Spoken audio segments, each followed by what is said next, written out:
Much for joining me on the Felesha Love Show. I have now in the studio Dr. Boyce Watkins. He's known as the People's Scholar. And thanks so much for joining me. I know you have pressed time today, so I really appreciate you coming into the studio. Thank you. Oh, thank you for having me. It's my pleasure to be here.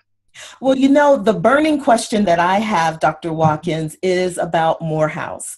What is your take on what's going on with Morehouse? And I must say that I applaud the students for standing up for what they believe is right, because we do teach our students, at least most of us do, to stand up for what they believe in, to be good citizens, and also to lead. And they certainly did that with Morehouse. What's your take on that? Well, you know, the thing with Morehouse College, and I assume you're referring to the whole battle between the president and the board and yes, the students filing the lawsuit. You know, there are a lot of thoughts in that in a lot of different dimensions. If you start with the students, what I'll say is that I was really proud of the students.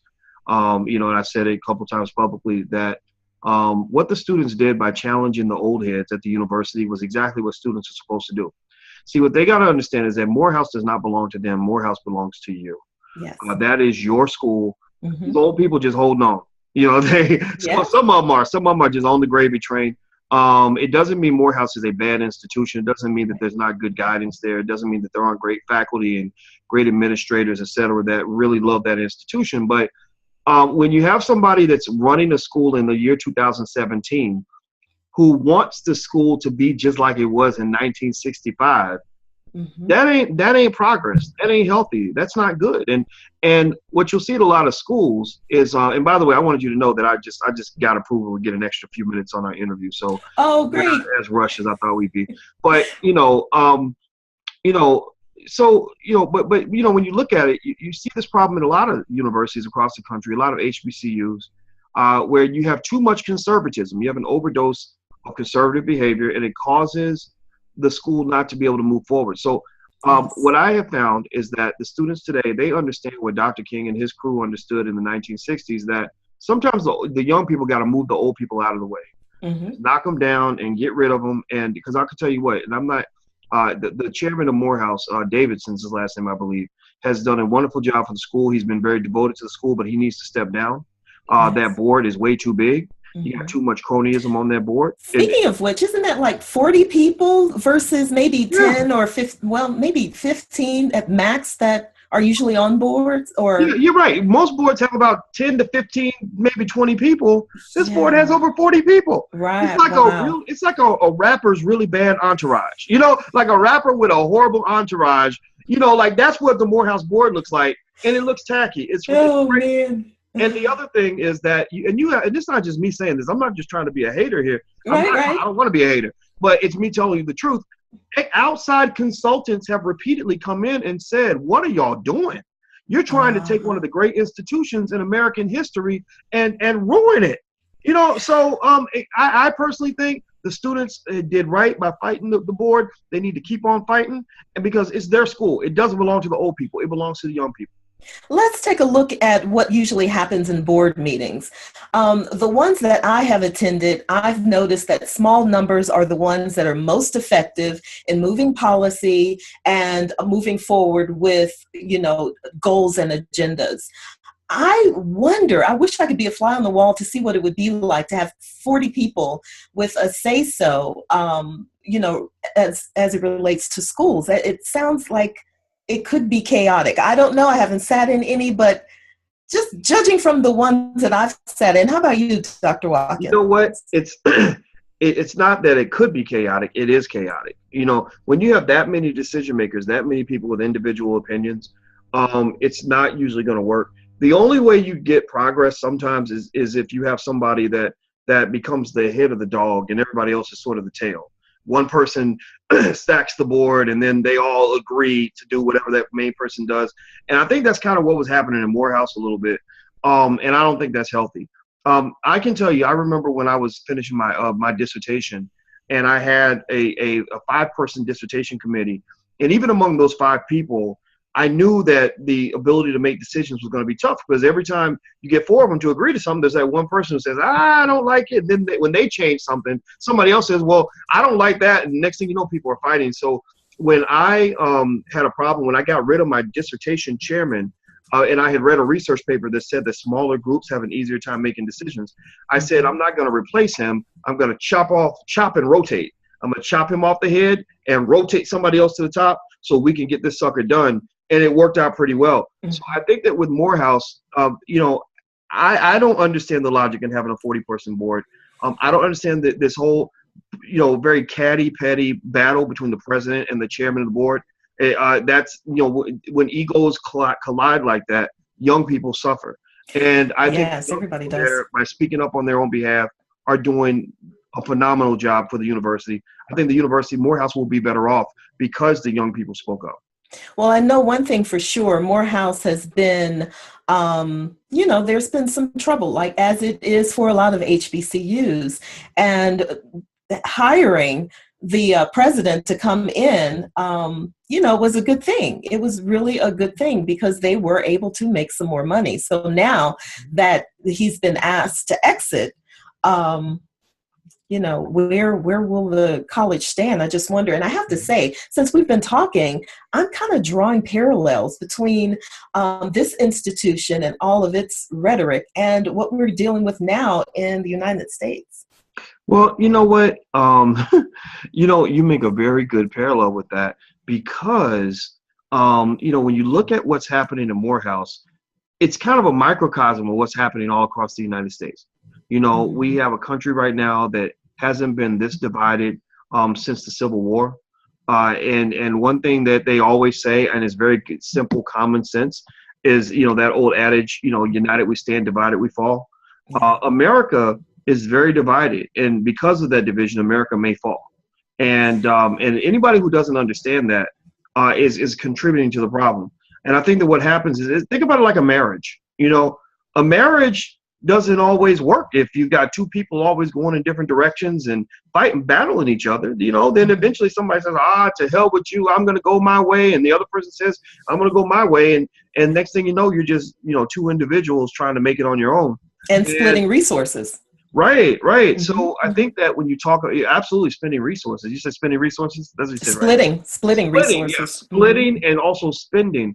I talked to my dad about it today, and I said, I was telling him, because we were just talking about it, and I forgot where it came up, but the average for divorced couples, the average divorcee's wealth level drops by 70% when they get a divorce. Wow. So yes. How does it would make sense if somebody said, well, the wife's wealth level drops or the husband's wealth level drops because he's giving the money to the wife. No, both of their wealth levels drop because you're giving everything to the lawyers. That's right. That's right. So that's where the spending comes from. Absolutely. So, yes. So I think with Morehouse, when you see this division and you saw this back and forth between the president, John Wilson, I believe is his name, and the chairman, that sort of battle of egos, and I'm not really sure who's to blame with that because I don't know these guys, either one of these guys very well, but it just has to stop. It doesn't, consensus is how you make progress. And one thing I can say about Wilson, here's what I'm gonna tell you. I'm gonna tell you an honest truth about Wilson, President Wilson. I met him, and I thought he was okay, but I didn't like him as the head of Morehouse because I felt like he was too much of an Obama loyalist. Not that there's anything wrong with supporting Obama, but when you're loyal beyond fault or to a fault, that's a problem for me. I can't get with that. I like the presidents to say, I might be your friend, I might not be your friend, depending on what you do for my students. That's what I respect, right? Mm-hmm. And because people don't talk about it, as quiet as it's kept, there are a lot of HBCU presidents, who were very unhappy with what happened in the Obama administration because the HBCUs suffered under that regime. The stock market did well, but the HBCUs didn't. However, it doesn't mean that you'd want someone that's anti-Obama. That doesn't make any sense, right? And so I felt like Wilson was a little bit too much of a political Obama guy to lead an HBCU. However, well, he did come through those channels. He did. He served as White House representative for HBCUs. So yes, and I did not feel he did a great job. I'm not gonna lie. However, here's what I'm gonna say about Wilson, though. He did a hell of a job running Morehouse.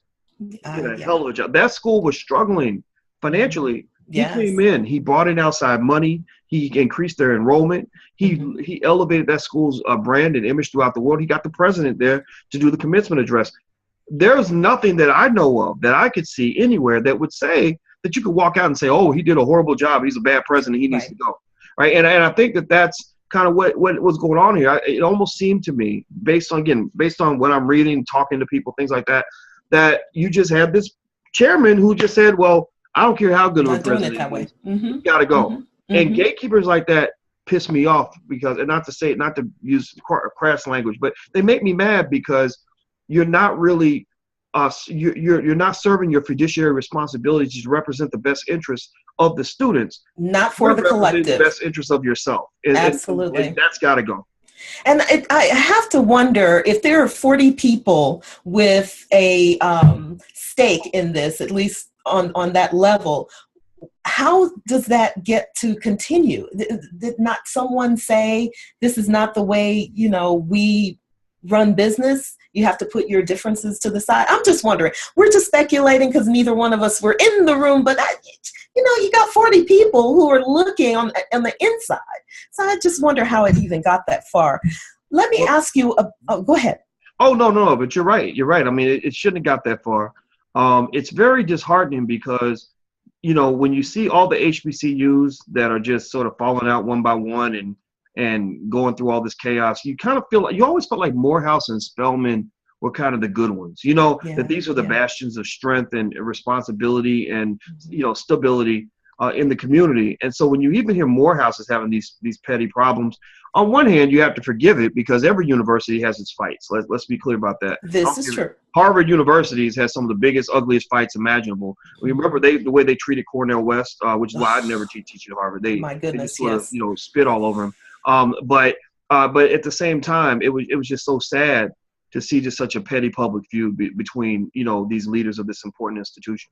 Yeah, and I will have to say, I saw an article by The Root, and wow, powerful article, you guys. If you want to check it out, I do believe Dr. Watkins has it on Twitter linked, and I also have it on my website if you want to take a look at that article, The War at Morehouse. It's unfortunate because we've got work to do in this country, and we really don't have time to be fighting among ourselves.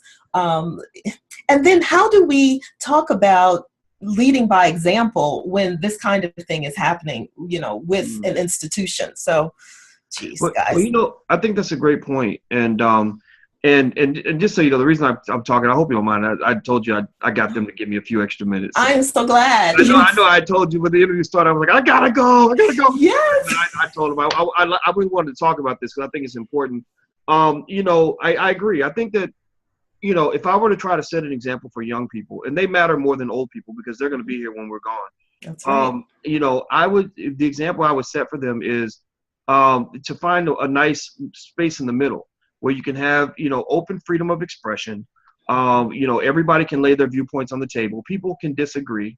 But, when you get to the point where it's getting petty or destructive or Absolutely. Really ugly, you got to bounce out of that. Don't be acting like white folks, because white folks are going to destroy this country. This liberal conservative divide, the way you got people running around saying, that's not my president. And then when Obama was elected, they're like, that's not my president. Well, I'm not saying any of that. In my opinion, because I don't want this country to fail, you know what? That is my president. I don't like it, but that is my president.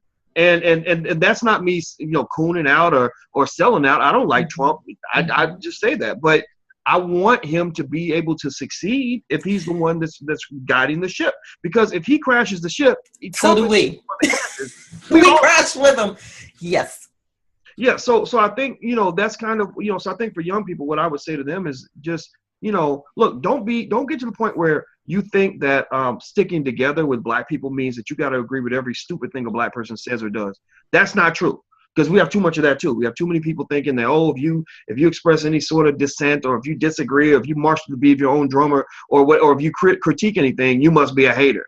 Or yes. I hate that term hater. It's a stupid word, but people use it all the time. Mm-hmm. No, we don't need to be like, an army of little marching monkeys sort of following each other's lead. We don't have to do that. Right. At the same time, When you get to the point where people are fighting and bickering and attacking and undermining, especially over petty issues like what you have in Morehouse, which is just a personality disagreement, right, affecting a whole institution, that's where you have to draw the line. So I would hope that Davidson, if he loves Morehouse, he's going to say, okay, you know what? I don't like this guy Wilson. I can't stand him, but the students love him. It's working for the students, so I'm going to support him. And embrace new ideas. That's what you do if you really love your institution, in my opinion. And your country, as a matter of fact. So, otherwise you have a dictatorship, which, no one is comfortable in, because then everyone is suppressed by, creativity, by thought. Everyone is suppressed under dictatorship. So we want to shy away from that in any stretch of the imagination, whether it's our country or a company or an institution. Let me switch gears and ask you about Black business. Why do you think Black businesses are unsuccessful? Well, I would say that Black businesses are both successful and unsuccessful, right? Because every Black business isn't the same. It's almost like Black churches, right? If somebody says, well, do you think Black churches or Black pastors are hurting Black people? I'll be like, yes. Are they helping Black people? Yes. Because there's thousands of Black churches, right? And you can't put them all in the same box. True. You got the pimps in the pulpit. We know the stories, but you've also got the pastors that are doing amazing things for people, and it would be unfair to categorize the good ones, with the bad ones, right? We have to separate, see the subtleties, right? So absolutely. I think with Black business, it's the same way. If you ask me why some Black businesses fail, maybe at a higher rate than other communities, I would say a lot of it's because we're first-generation entrepreneurs. We're undercapitalized in many cases. We don't have the culture of entrepreneurship as ingrained in our families as we should. Also, the knowledge and the understanding of entrepreneurship isn't as high, but that is also affected by the fact that the desire to learn entrepreneurship isn't as high. If every Black boy, for example, worked as hard to learn to be a business owner as he spends learning how to be a basketball player, we would be the best entrepreneurs on this earth, right? Or if every Black woman was as determined to build her business as she is to make sure she gets her hair done, then we would be the best entrepreneurs. And I'm not dissing, it's true. That's absolutely right? True. I mean, we know people that will go broke before they let their hair go bad. So my argument is it's all about desire. What is it that you desire in this world? What do we desire as people? Of course, I can name a few things we might desire. Maybe we desire Kevin Hart movies. We desire Beyonce concerts. We desire basketball games. We desire going to church on Sundays. We desire watching Empire or watching Scandal every week. And I'm not judging any of these things, but I'm saying add Black success and Black excellence to your list of desires. Right. You should want that as passionately as you want, sex, as passionately as you want, to be entertained, as passionately as you want to, to go to church every Sunday and see the pastor. And so if we do that, then all the problems will be solved. Because one thing I know about Black people that is really true is that when we really want something to happen, when we really, really want to get our hands on something, we find a way. We find a way to make a way, And so, I think that the core of the issue really starts with what we value. I don't think we value entrepreneurship as much as we should. I mean, you got a lot of families where if you tell your relatives you got a job, they want to pop bottles and throw a party for you. But you tell them that you started a business, they feel sorry for you. They're like, oh, well, you ain't working. They almost like the white man don't want you no more, huh? Or the last to support you. Exactly. There you go. Or they'll borrow money from you, or just wish you well, and not. It's very subtle. It's very subtle stuff. Like with sometimes, like I saw this when I became an entrepreneur. A lot of my relatives really didn't take the time to even know what I did for a living. They didn't care because it wasn't real to them. It's like a job is real. If I'm the brand manager at Kodak, then that's real. If I'm the vice president at IBM, then in some people's minds that's real. But if I'm an entrepreneur, it's like, well, what is that? So you're just somebody trying to create something that don't exist, and that's flawed thinking, because everything that you think is real started off as a figment of somebody's imagination. Yes, absolutely. That's why I don't understand why more time and attention isn't placed, especially in school, with creative the creative mind, because we got where we are in this world from someone sitting down imagining what it would be like if they had XYZ. So the educational system needs to interject some of that creative understanding in our students, that along with financial wellness, financial understanding. Because I know I come from the age where, we lived for Friday. It was like you got a check, you got paid on Friday, that meant to spend it. Nobody's talked about, at least in my family, saving and what that might mean for me as an adult. It took me bumping my head along the way as an adult to figure out, wait a minute, somebody didn't teach me the game of life, which is where a lot of us are right now, because that is why we are so disproportionate when it comes to white America. Absolutely. Well, it makes me think about, Felesha, it makes me think about something that that many of us don't process, and I'm always trying to process it. But it's almost like there's if you think about the things that sabotage the progress of Black people, in many cases, it's Black people that sabotage Black people, whether we're sabotaging each other or we're sabotaging ourselves. Right. Because think about it like this. If you love your children, then you want them to be happy. And when they become adults, their happiness will be linked to their financial security. Right. If they're not financially secure, they're going to be stressed out. They're going to make bad decisions. They might turn to drugs or bad relationships just to get by. They might turn to doing horrible things in order to make a couple dollars, prostituting themselves, hurting other people, etc. And so if you want your children to avoid that misery, then why would you not teach them financial literacy? Why would you not, at an early age, teach them how to have financial security so they don't end up with all forms of misery?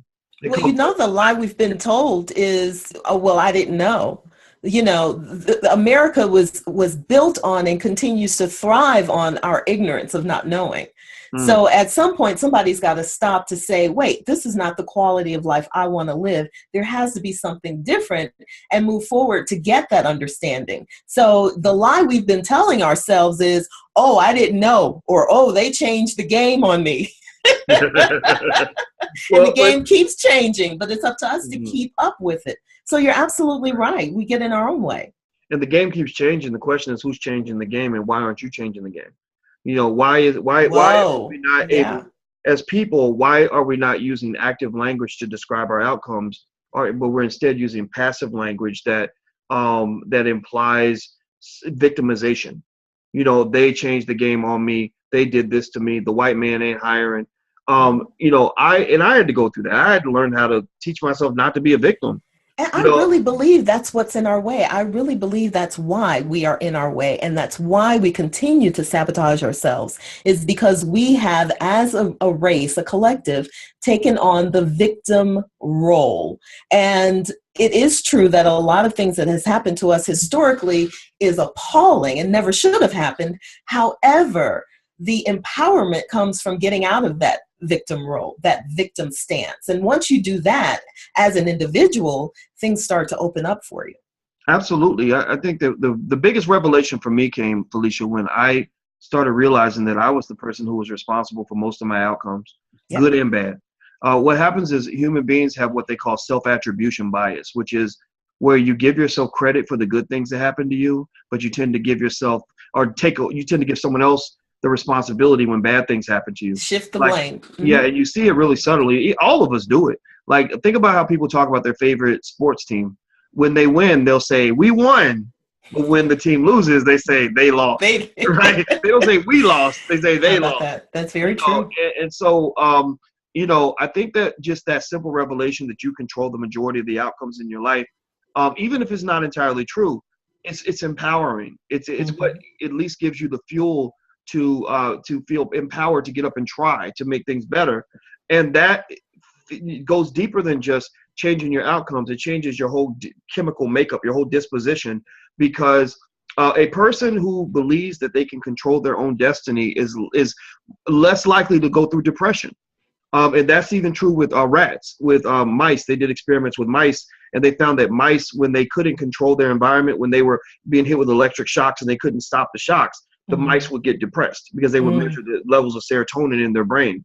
And when they had the freedom to change their situation, the depression went away. So for Black people, a lot of our depression is rooted, in my opinion, I'm not a psychotherapist at all. I can talk to other smart people who would know better than me, but I think that a lot of our depression comes from just sort of this learned helplessness. Absolutely. It's not beneficial. It never benefits, even if you can't really change your situation. It never benefits you to believe that you're helpless. You never win. I mean, even if you can't change it and you try, at least you have hope. See, when you lose hope and your situation sucks, that's pretty horrible. That's a horrible place to be. So, there you go. That's exactly my platform, is the reason why I'm doing, My Spirit Fitness. It's all about learning your own empowerment and stop looking for the outside of you to change so that you can change. So I do it in sneaky ways through radio and TV and interviews and seminars, but that is exactly why I have created My Spirit Fitness, is to get people to see that they are in their own way. If you have that victim language, you're in your own way, period, end of story. And so it takes, educators like you to also let people know what's going on in the political scene as well as what's going on in the community, so that we can actively change our outcomes.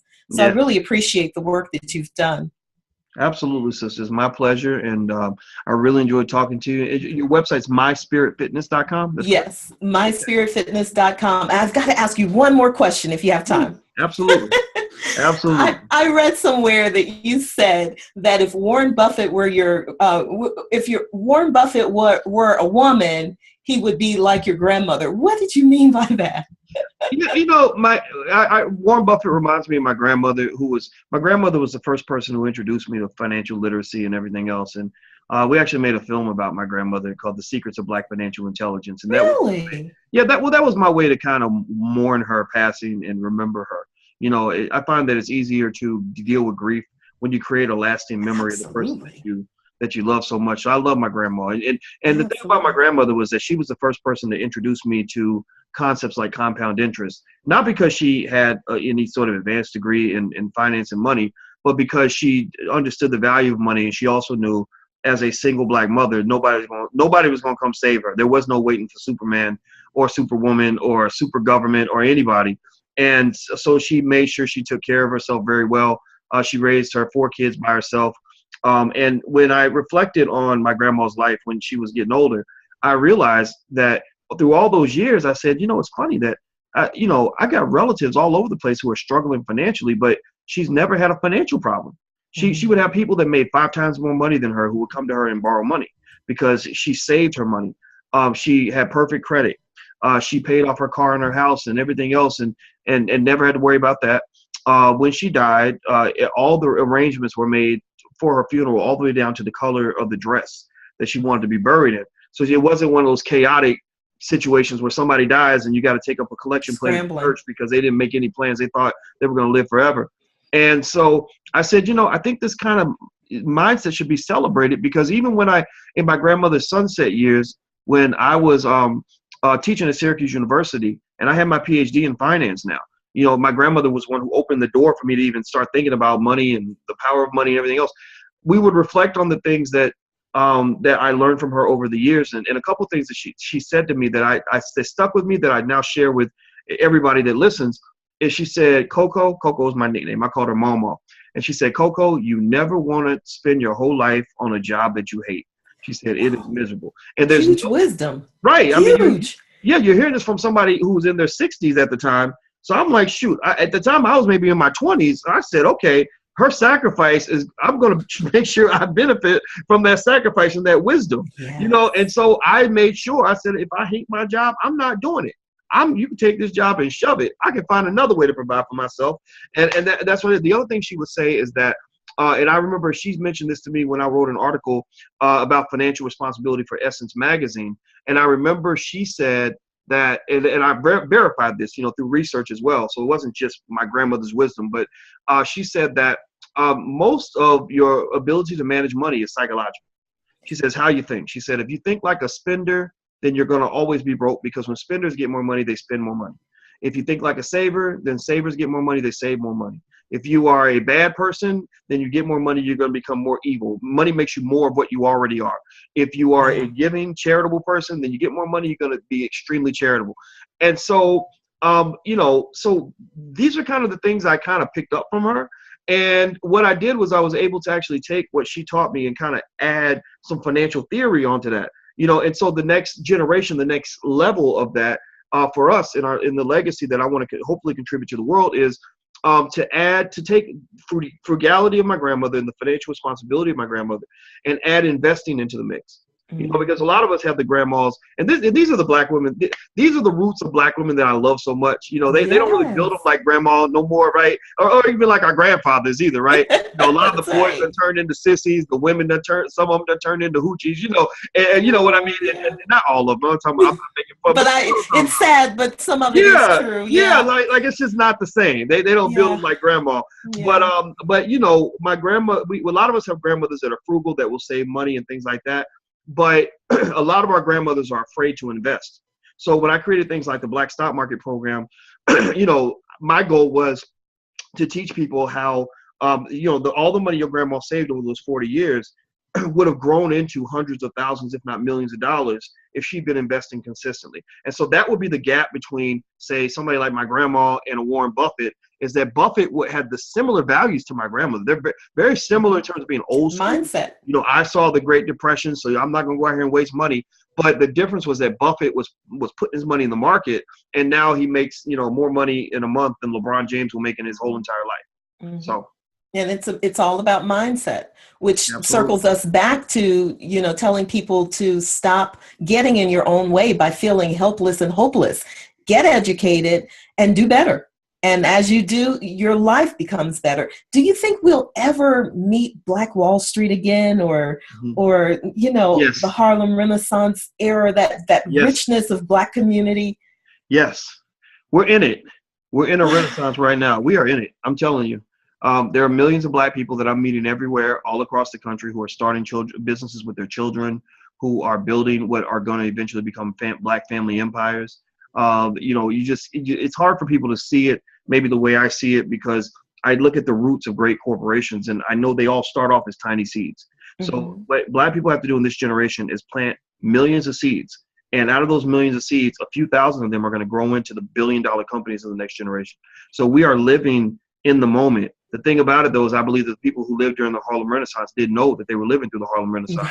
They didn't have a name for it at the time. They were just they just noticed some things were changing, mm-hmm, and they didn't realize the power of it until later. The people who lived through the birth of hip-hop didn't know they were living through the birth of hip-hop until it became hip-hop. And then they start reminiscing, right? Yeah. So I'm reminiscing as we're going through it. I'm already looking back at now and saying, oh, my God, this is going to be so amazing. When we get to the year 2067, 2077, people are going to be looking back at 2017, and they're going to say, wow, those Black people really had it together, and they created everything that we have now. So I have complete faith in the future. It's going to be awesome. I love it. Dr. Boyce Watkins, you rock. Thank you. So do you, sister. So do you. Thank you. Thank you so much. Oh, my goodness. It was such a pleasure. And I would also love people that are listening and watching to please follow Dr. Boyce Watkins. And if you would be so kind as, I believe it's drboycewatkins.com, right? Well, it's actually it's boycewatkins.com. Okay. And also, if you want to learn how to invest in the stock market, they can go to theblackstockmarketprogram.com. That's theblackstockmarketprogram.com. And do you have seminars that are coming up at all that yes, people need to know about? Well, let's see. I'm gonna be in Atlanta, and people. You'll be here. Yep, on the 13th through the 16th of April, and they can go to drboyceatlanta.com if they want to get tickets to that. I'm also going to be in DC for 3 days. They can go to Dr. Boyce DC. So I'll be in DC the week after we do Atlanta. Beautiful. Thank you so much for your precious time. I so appreciate it. The People's Scholar. I love it. Thank you very much, and it's a pleasure meeting you, sister. God bless you. Thank you. You too. All right. Bye-bye.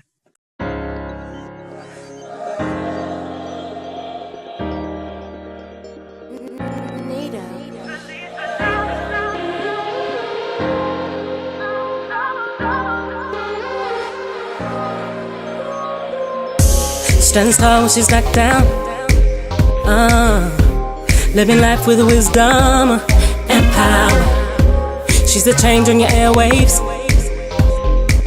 Tune in, she got something to say. Felesha Love.